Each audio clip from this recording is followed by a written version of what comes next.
Kes kematian ke-15 libatkan kluster tabligh.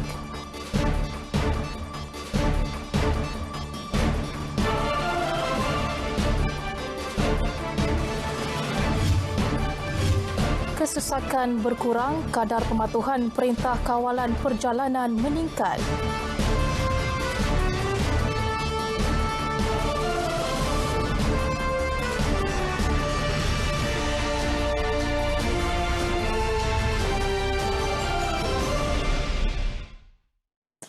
Assalamualaikum dan selamat petang. Berita wilayah edisi 24 Mac 2020. Saya Zara Zamri. Satu lagi kematian akibat COVID-19 dilaporkan hari ini. Korban terbaru itu menjadikan jumlah maut akibat virus berkenaan meningkat kepada 15 kes. Ketua Pengarah Kesihatan Datuk Dr. Nur Hisham Abdullah dalam catatan di Facebook memaklumkan mangsa merupakan kes ke-1519. Lelaki tempatan berusia 71 tahun itu meninggal dunia pada 5.35 pagi tadi di Hospital Pakar Sultanah Fatimah, Muar. Mangsa dipercayai mempunyai kontak dengan kes 703 yang hadir perjumpaan tabligh di Masjid Seri Petaling. Warga emas itu juga mempunyai sejarah penyakit kronik. Menteri Kanan Keselamatan Datuk Seri Ismail Sabri memaklumkan kadar pematuhan terhadap Perintah Kawalan Pergerakan meningkat dengan jumlah terkini 95%. Trend kesesakan di bandar semakin berkurang, namun situasi sebaliknya berlaku di luar bandar. Ia berikutan terdapat segelintir penduduk luar bandar yang mahu kembali pulang ke ibu kota. Saya harap perkara ini tidak dilakukan. Seperti kita telah nasihatkan bahawa terus tinggal di kampung halaman masing-masing. Pihak polis telah pun mengadakan sekatan iaitu di 23 tol untuk menyekat masyarakat ataupun rakyat kita yang pulang ke kampung untuk kembali ke tempat kerja masing-masing. Mengulas mengenai zon merah COVID-19, Datuk Seri Ismail Sabri berkata Majlis Keselamatan Negara akan memperincikan prosedur operasi standard untuk mengekang penularan di kawasan berkenaan. Perbincangan akan dibuat bersama Kementerian Kesihatan, Polis dan ATM. Setakat ini, 6 kawasan di label zon merah iaitu Petaling Jaya, Lembah Pantai, Hulu Langat, Johor Bahru, Seremban dan Titiwangsa. Datuk Seri Ismail Sabri juga memaklumkan satu jawatan kuasa khas ditubuh bagi memastikan rantaian bekalan makanan tidak terjejas sepanjang pelaksanaan Perintah Kawalan Pergerakan. Penyelarasannya melibatkan 3 kementerian. Ada 3 kementerian yang terlibat iaitu MITI sendiri, Kementerian Pertanian dan juga Kementerian Perdagangan Dalam Negeri dan Hal Ehwal Pengguna. Jadi komiti ini akan membincangkan bukan saja dari segi supply, tetapi sejak daripada rantaian tu, daripada permulaan rantaian. Kalau Kementerian Pertanian memastikan sebagai contoh bahan makanan seperti ikan, sayur dan sebagainya boleh diperolehi. Dari segi penghantaran juga, sebab kita dengar kadang-kadang ada waktunya kenderaan-kenderaan yang membawa makanan ataupun bahan-bahan seperti sayur, ikan dan sebagainya tidak dapat digunakan kerana ada sebab-sebab tertentu. Jadi jawatan kuasa ini akan memastikan bukan saja bahan makanan dikeluarkan tetapi juga boleh dihantar dan juga mungkin dari segi untuk packing dan sebagainya. Angkatan Tentera Malaysia ATM membantu Polis Diraja Malaysia PDRM untuk pemantauan Perintah Kawalan Pergerakan menggunakan teknologi drone dan pesawat tanpa pemandu UAV. 12 kawasan berisiko tinggi di seluruh negara dikenal pasti. Parlimen Angkatan Tentera Jeneral Tan Sri Afendi Buang menjelaskannya ketika memberi penerangan mengenai penggunaan drone tersebut di IPD Brickfields, Kuala Lumpur. Tempat tu kita rasa di mana ada kumpulan-kumpulan masih lagi berdegil. Of course, buat masa ni kita tak boleh nak buat satu Malaysia ni, tetapi kita buat targeted area lah yang kita rasa yang patut kita lakukan. Dengan ini kita berharap kita punya operasi kawalan pergerakan ini dapat dijalankan dengan lebih efisien dan dengan berharap kita punya KPK ni sentiasa berada di tahap yang tinggi ya. Menurutnya lagi, dengan menggunakan teknologi tersebut, ia dapat menambah baik pengawasan di negara ini seperti yang berjaya dilakukan di China. Pada perkembangan yang sama, Tan Sri Afendi turut menyatakan bahawa operasi pengawasan PKP melibatkan anggota tentera setakat ini berjalan lancar dan mendapat maklum balas positif daripada masyarakat. Baik, satu penerbangan khas akan berlepas ke Dhaka, Bangladesh esok untuk membawa pulang kumpulan pertama seramai 270 daripada 367 rakyat Malaysia susulan penularan COVID-19 di negara itu. Menteri Luar Datuk Seri Hishamuddin Hussein berkata, buat masa ini kerajaan Bangladesh telah menyuarakan jaminan akan memberi kebenaran khas mendarat serta berlepas dari lapangan terbang antarabangsa Hazrat Shah Jalal, Dhaka. Sementara itu, 696 rakyat Malaysia yang terkandas di India susulan penularan wabak COVID-19 berjaya dibawa pulang ke tanah air pagi ini. Malah, Wisma Putra juga setakat pagi ini telah berjaya membawa pulang seramai 695 orang rakyat Malaysia yang terkandas di India, termasuk menerusi kerjasama dengan Parti Malaysian Indian Congress MIC dan Air Asia. InsyaAllah ramai lagi akan dibawa pulang dari India dalam waktu terdekat ini. Setakat ini, Wisma Putra sudah berjaya membawa pulang lebih 1,000 rakyat Malaysia yang terkandas di beberapa buah negara lain seperti Uzbekistan, Mesir, Maldives, Nigeria, Thailand, Jepun dan Kemboja. Manakala kepulangan 46 rakyat Malaysia di Iran juga hasil Majlis Keselamatan Negara MKN.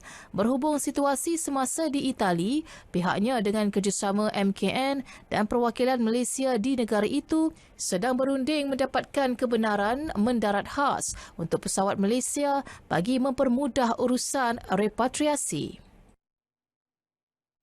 Ya, saudara, seperti biasa untuk laporan cuaca semasa, langsung kita ke Jabatan Meteorologi Malaysia bersama pegawainya Nur Farha Abdul Halim.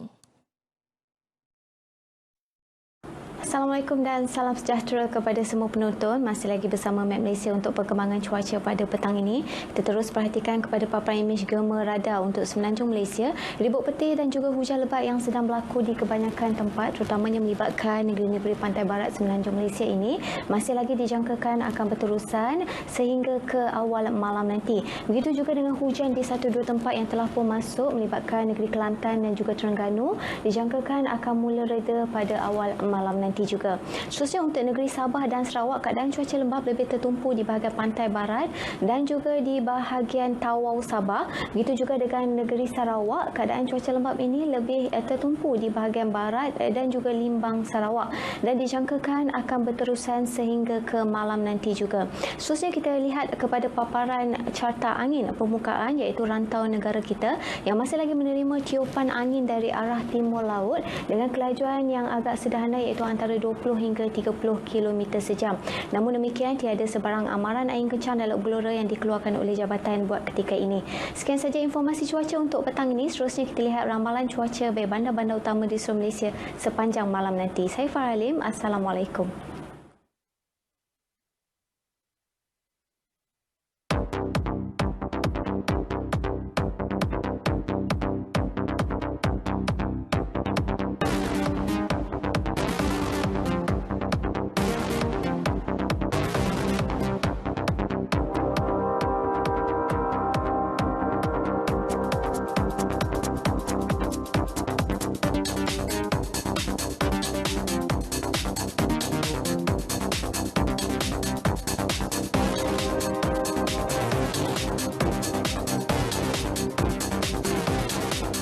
Lintas langsung negeri-negeri dimulakan dengan perkembangan berita dari Bumi Kenyalang bersama Damia Cassandra Manja. Silakan Damia.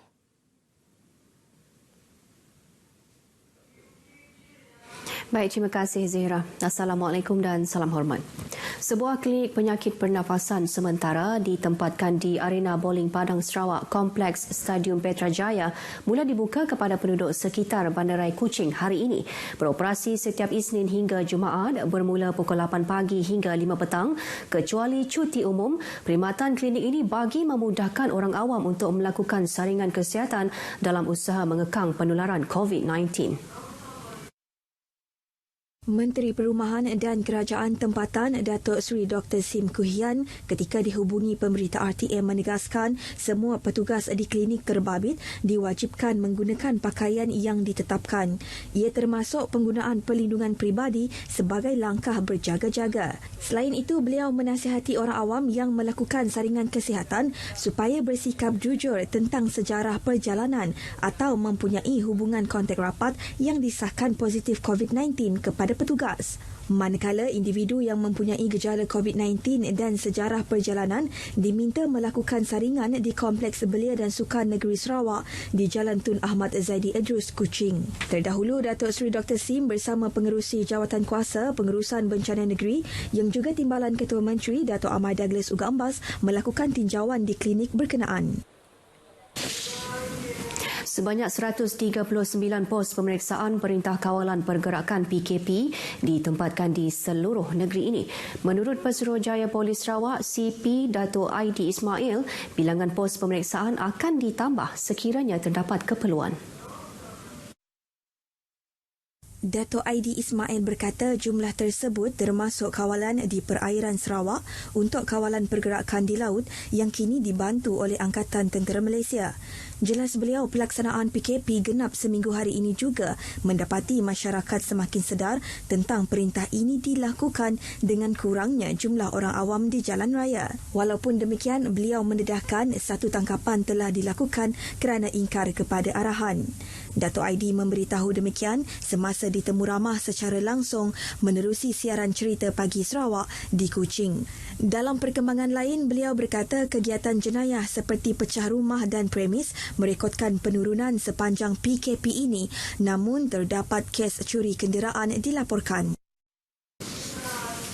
Masyarakat luar bandar dan pedalaman seperti di Tubau, Sebau dan Sungai Asap, Belaga dilihat menerima baik arahan Perintah Kawalan Pergerakan PKP. Ahli Parlimen Hulu Rajang Dato' Wilson Unggak Kumbong memberitahu ia berdasarkan pemerhatiannya semasa tinjauan ke lokasi tersebut. Satu daripadanya saya melihat di Pekan Asap agak lenggang sikit kerana bermaknanya penduduk-penduduk walaupun kita di pedalaman, mereka dengan pesan dan amanat dari Yang Amat Berhormat Perdana Menteri Tan Sri Muhyiddin Yassin dan juga Yang di-Pertuan Agong kita.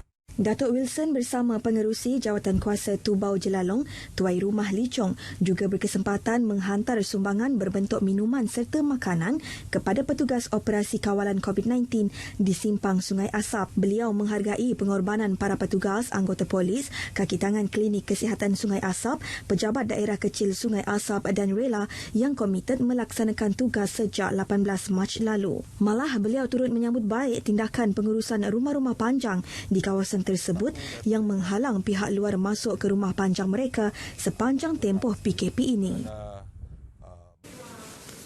Baik saudara, sekian perkongsian berita dari Sarawak dan kita teruskan bersama Zahira di Angkasa Puri. Silakan Zahira. Damia, terima kasih. Seterusnya kita ke Sabah dengan penutupan operasi ladang sawit di 3 daerah, ekoran penularan kes COVID-19 di kawasan berkenaan. Laporan lanjut kita bersama Jovinia Jimlajim. Jovinia. Zahra, terima kasih. Salam sejahtera. Operasi ladang kelapa sawit di Sabah khususnya di Lahad Datu, Kalabakan dan Kinabatangan ditutup sepenuhnya bermula esok. Ia bagi mengekang penularan wabak COVID-19. Ketua Menteri Datuk Seri Parlimen Muhammad Syafiee Apdal berkata ketetapan itu antara langkah-langkah pencegahan yang diputuskan dalam mesyuarat Majlis Tindakan Keselamatan Negeri JKKN Sabah.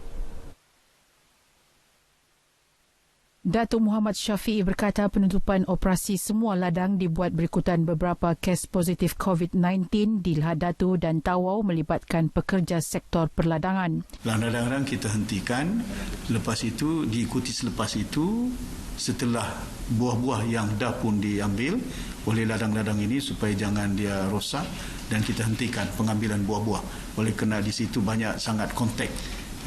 Interaction di antara pihak pekerja-pekerja ladang di situ. Menurut Datuk Muhammad Syafiee, sistem barter trade juga diberhentikan sepanjang tempoh Perintah Kawalan Pergerakan yang berkuat kuasa sehingga 31 Mac ini.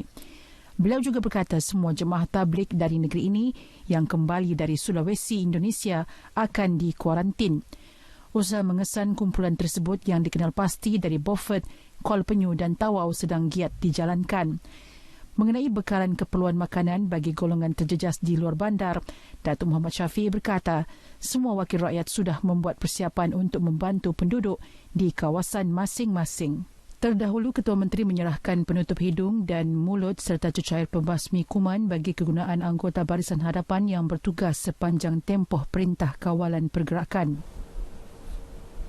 Sementara itu, di Tawau, lebih 40 kaki tangan dan pekerja ladang Bukit Batu Kalabakan menjalani ujian saringan COVID-19. Ia susulan 7 kaki tangan ladang berkenaan disahkan positif wabak berkenaan Rabu lalu, manakala 5 yang lain dikuarantin di Pusat Kuarantin Ladang berkenaan sebagai pesakit dalam siasatan PUI. 7 pekerja ladang yang positif COVID-19 kini sedang dirawat di Hospital Tawau. Pengurus Besar Sumber Manusia Ladang Bukit Batu, Stephen Binsos, yang dihubungi RTM Tawau berkata kesemua pekerja ladang yang menjalani saringan merupakan kontak rapat pesakit positif COVID-19. Hasil ujian saringan dijangka diperoleh esok.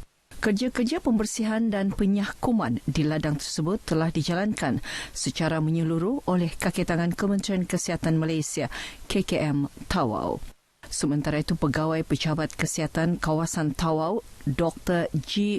Navindran yang dihubungi turut mengesahkan 7 kaki tangan ladang berkenaan termasuk ahli keluarga kini mendapat rawatan lanjut.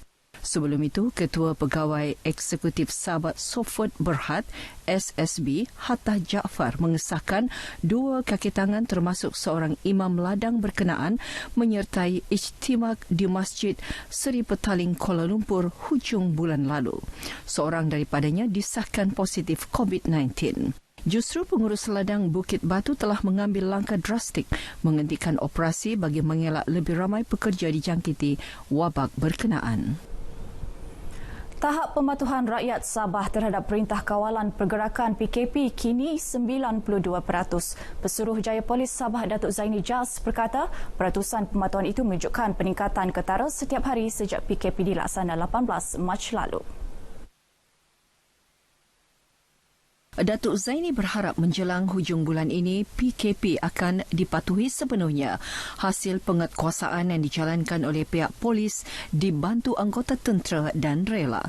Bercakap kepada pemberita selepas menghadiri mesyuarat khas Majlis Tindakan Keselamatan Negeri Sabah, beliau berkata orang ramai perlu menjayakan sepenuhnya PKP bagi memutuskan rantaian jangkitan COVID-19. Datuk Zaini menegaskan sepanjang tempoh PKP, orang ramai juga dilarang melawat saudara mara. Sementara itu, sebanyak 61 sekatan jalan raya dilaksanakan di seluruh negeri setiap hari, melibatkan 817 anggota keselamatan. Saudara, selaras dengan Perintah Kawalan Pergerakan, stay at home, duduk di rumah, jangan keluar. Dengan itu, sekian berita dari Sabah petang ini. Kita kembali kepada Zehra di Angkasa Puri. Zehra, silakan. Baik, Javinia, terima kasih. Saudara, hari ini kita dapatkan juga situasi semasa di Negeri Sembilan susulan Perintah Kawalan Pergerakan di sana. Syafiq Azrul Zafri, apa yang dapat anda kongsikan kepada kami di sini keadaan pada hari ke-7 PKP hari ini? Syafiq? Umumnya, kadar pematuhan meningkat dengan baik seperti juga di negeri-negeri lain. Tinjauan kru kami berbanding hari pertama PKP pada 18 Mac lalu mendapati penduduk dilihat semakin mematuhi arahan tersebut. Namun, polis di negeri ini berharap rakyat di negeri ini terus meningkatkan kadar pematuhan sehinggalah arahan PKP selama 14 hari itu ditarik semula. Ia bagi menghalang penularan wabak COVID-19 atau memutuskan rantaian jangkitan khususnya di negeri ini. Sejak mula dikuatkuasakan pada 18 Mac lalu, Polis Negeri Sembilan telah melaksanakan sekatan jalan raya bagi mengawal pergerakan orang awam selain untuk penilaian semasa. Tolong beri kerjasama. Bukan kita nak buat nak tangkapan sebagainya, kita nak tahu pergerakan tu di mana, adakah pergerakan yang tuan-tuan buat tu perlu atau tak perlu. Jadi jangan ambil kesempatan cakap nak pergi klinik lah, nak pergi farmasi, nak pergi jumpa ibu bapa yang sakit dan sebagainya. Ya betul tak apa, kita tak ada masalah. Tapi perintah tu sedang berkuat kuasa dan polis mempunyai kuasa yang diberikan oleh undang-undang untuk mengambil tindakan kepada mereka yang ingkar. Jadi pasal pertama nasihat, kedua esok amaran dan terus kita akan buat penguasaan yang lebih tegas.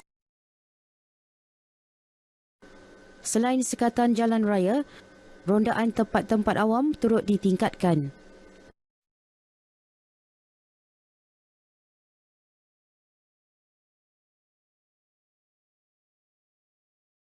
Perintah Kawalan Pergerakan PKP selama 14 hari dilaksanakan kerajaan bagi memastikan jangkitan wabak COVID-19 boleh dihalang dengan memutuskan rantaian jangkitan apabila tidak ada aktiviti di luar rumah.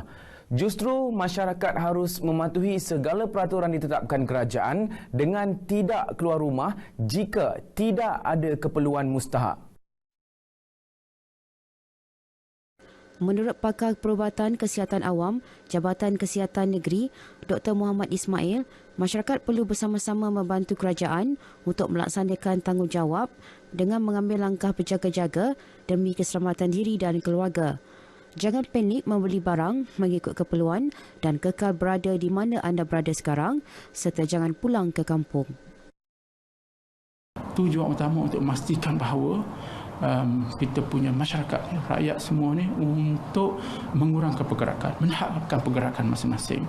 Jadi sepatutnya kita kena berada di rumah masing-masing, terutama sekali yang tidak bekerja, kan, ambil peluang ni untuk bersama-sama dengan ahli keluarga masing-masing untuk kita memastikan bahawa ini adalah tempoh kritikal sebenarnya 14 hari bermula daripada 18 Mac hingga 31 Mac ni.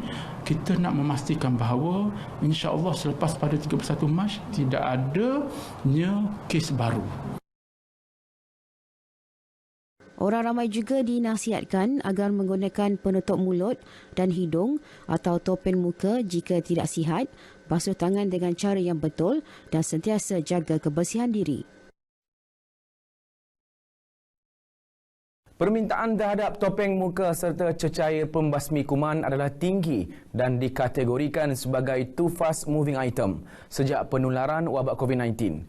Hasil tinjauan di farmasi sekitar Tampin mendapati bekalan tersebut tidak dapat disediakan akibat kehabisan stok.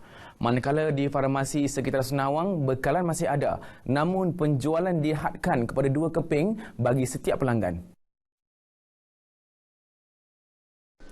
Menurut wakil farmasi yang kami temui, topeng muka dijual berdasarkan harga shilling yang ditetapkan kerajaan, manakala cecair pembasmi kuman masih dijual pada harga munasabah. Saya diberitahu daripada HQ saya buat masa ni face mask dan juga hand sanitizer juga tiada stok daripada beberapa pembekal ataupun pengilang dan mereka tak ada dapat janjikan stok tu bila akan datang. Jadi apa yang tim saya boleh sarankan ialah usaha lain lah. Contoh ialah cuci tangan ataupun pemakaian glove. Pihak farmasi turut melaksanakan tanggungjawab sendiri dengan mengajar para pelanggan cara membersihkan diri dengan betul bagi mengelak jangkitan wabak COVID-19. Kalau macam kita punya stok ni, kalau makin berkurangan, kita cuma boleh assure dekat customer. Kita akan ajar cara untuk kebersihan diri itulah, itu yang paling penting sebenarnya. Sebab mask ni kalau orang sihat, macam KKM kata, tak perlu pakai pun sebenarnya. Kebersihan diri itu yang penting lah. Dalam pada itu, pejabat Kementerian Perdagangan Dalam Negeri dan Ehwal Pengguna dalam satu kenyataan sudah memberi jaminan bekalan topeng muka akan pulih dalam masa terdekat. Sekian paparan dari Negeri Sembilan. Selaras dengan Perintah Kawalan Pergerakan, stay at home, duduk di rumah, jangan keluar. Kembali ke Angkasa Puri. Baik Syafiq, terima kasih. Kita dapatkan pula keadaan semasa di Perak susulan penguatkuasaan Perintah Kawalan Pergerakan. Seperti kami di sini, rakan-rakan setugas di negeri-negeri turut sama turun padang melakukan khidmat untuk negara dan untuk rakyat. Tak begitu, Muhammad Nasrik? Ya, betul tu. Biar kami dan petugas barisan hadapan yang lain keluar untuk anda. Anda terus kekal di rumah, jangan keluar sehingga 31 Mac ini. Begitu juga dengan anggota keselamatan. Kira-kira 600 anggota Angkatan Tentera Malaysia ATM Perak ditugaskan di negeri ini dalam tempoh Perintah Kawalan Pergerakan PKP yang dijalankan sehingga 31 Mac ini. Ketua Polis Perak Datuk Razarudin Husin berkata mereka membantu pasukan polis Diraja Malaysia PDRM di 15 daerah negeri ini. Dalam memastikan rantaian jangkitan COVID-19 dapat diputuskan, anggota keselamatan juga turut dinasihat menjaga kesihatan dan keselamatan diri termasuk menjaga penjarakan sosial ketika menjalankan tugas. Di Perak ini dengan keanggotaan pegawai seramai lebih kurang kita menganggarkan dalam 600 orang telah membantu kepada 15 daerah di dalam negeri Perak. Alhamdulillah, so kita dapat bekerjasama dalam keadaan yang sangat kordial. Beliau memaklumkannya selepas meninjau operasi penguatkuasaan PKP di Ipoh. Sehingga hari ini, tahap kesedaran orang ramai terhadap PKP di Perak meningkat dari hari ke hari. Rakyat di Perak dinasihat untuk terus patuhi Perintah Kawalan Pergerakan bagi membendung penularan pandemik COVID-19. Anda cuma perlu berada di rumah sepanjang masa dan mengamalkan penjarakan sosial dengan orang sekeliling jika terpaksa keluar untuk mendapatkan barangan keperluan. Menurut Pengarah Majlis Keselamatan Negara MKN Negeri Perak, Khairul Rizwan Mat Said, pihak berkuasa boleh mengambil tindakan tegas sekiranya orang ramai tidak mengikut arahan ditetapkan. Kita ada 2 akta. 2 akta itu semua dah tahu. Sekarang kita nak enforce saja. Kita bukan dalam keadaan panik, tak. Kita nak pastikan bahawa kita mengawal keadaan dalam bentuk yang baik, yang harmoni, supaya rakyat bekerjasama yang sepenuhnya. Kalau ada rakyat yang engkar, kita boleh buat apa? Kita ada enforcement untuk menangkap. Kita ada akta untuk menangkap mereka-mereka ini yang engkar. Beliau menyatakannya pada program Temu Bual mengenai pelaksanaan Perintah Kawalan Pergerakan menangani penularan COVID-19 di Perak FM. Semua masjid di negeri ini disaran melaksanakan aktiviti pembersihan dan nyahkuman sepanjang tempoh Perintah Kawalan Pergerakan PKP. Saranan disuarakan Pengarah Jabatan Agama Islam Jaib Negeri Perak, Datuk Muhammad Yusof Husin bagi memastikan masa yang ada dimanfaatkan sepenuhnya oleh ahli jawatankuasa masjid. Di negeri ini terdapat 668 buah masjid serta hampir 2,000 buah surau. Jadi waktu inilah sesuainya untuk jemaah tak ada. So cuci kapet, cuci semua habuk-habuk kan untuk supaya bersih dan tak datang kuman-kuman yang khususnya COVID-19 ni. Itu je. Bukan darah, cuma kita minta gunakanlah waktu ini. So kita beri panduan dengan panduan juga dari pihak kesihatan negeri. Beliau ditemui RTM di Ipoh. Selain itu, pihaknya juga turut melakukan rondaan di masjid-masjid bagi memastikan rakyat mematuhi arahan penangguhan solat secara berjemaah yang dikeluarkan sebelum ini. Sekian fokus berita dari Perak untuk berita wilayah hari ini. Duduk di rumah, jangan keluar. Kembali ke Angkasa Puri. Ya, saudara, berita wilayah edisi 24 Mac 2020 berakhir di sini. Kami sampaikan maklumat anda duduk di rumah dan jangan keluar jika tiada urusan penting. Sebagai langkah pencegahan, anda perlu duduk di rumah, kerap basuh tangan dan jaga kebersihan. Kekal jarak 1 meter antara individu. Teruskan bersama RTM, jenama media paling dipercayai. Saya Zara Zamri. Assalamualaikum dan salam hormat.